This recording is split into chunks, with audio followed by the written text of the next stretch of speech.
भारत और चीन के बीच सीमा और अतिक्रमण को लेकर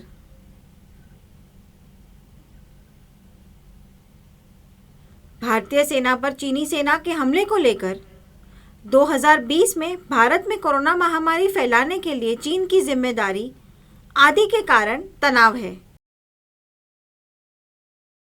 चीन के रवैये से तंग आकर भारत ने कई चीनी ऐप्स जैसे टिकटॉक आदि पर प्रतिबंध लगा दिया।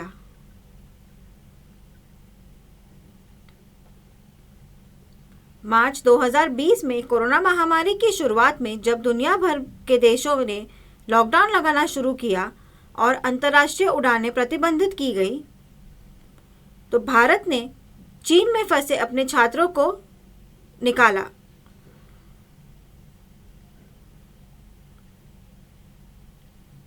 लॉकडाउन के बीच 23,000 से अधिक छात्रों को चीन से सुरक्षित भारत वापस लाया गया।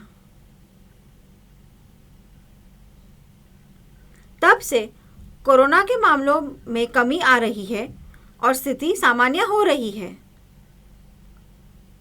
चीन में बीच में ही पढ़ाई छोड़ चुके 23,000 से अधिक छात्र भारत में फंस गए क्योंकि उन्हें वीज़ा नहीं दिया जा रहा है। छात्रों को अपनी पढ़ाई पूरी करने, नौकरी पाने और अपने लक्ष्य हासिल करने का सपना देखा था, लेकिन चीन वीज़ा के बजाय सिर्फ बहाने देता रहा।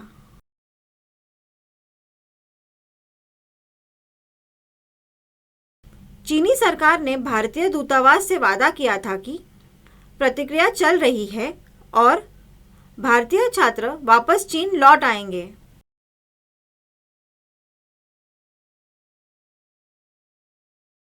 दूतावास ने इंतजार किया, लेकिन आज तक कुछ नहीं हुआ। इससे पहले मार्च 2022 में चीन के विदेश मंत्री यांग यी ने भारत का दौरा किया और विदेश मंत्री एस जयशंकर से मुलाकात की।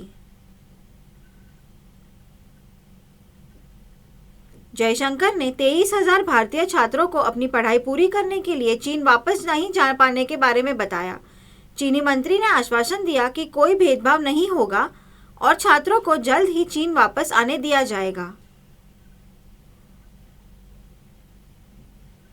उन्होंने उनकी वापसी पर वीज़ा प्रक्रिया को तेज करने का भी आश्वासन दिया। हालांकि चीन की ओर से ऐसा कोई कदम नहीं उठाया गया। चीन ने तब घोषणा की कि उन्होंने आधिकारिक तौर पर भारतीय छात्रों का वीज़ा निलंबित कर दिया है। छात्रों और भारत सरकार परेशान थे क्योंकि उनकी शिक्षा प्रभावित होगी। समाचार एजेंसी पीटीआई ने बताया कि वैश्विक एयरलाइन निकाय IATA, जो कि दुनिया भर में वायु मार्ग को नियंत्रित करने वाली अंतर्राष्ट्रीय संस्था है, ने घोषणा की है कि भारत ने अब चीनी नागरिकों के लिए पर्यटक वीज़ा निलंबित कर दिया है।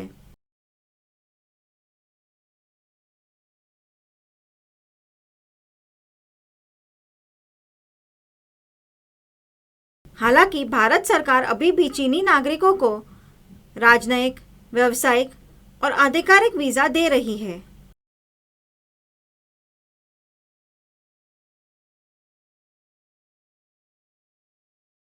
केवल पर्यटक वीज़ा निलंबित कर दिए गए हैं।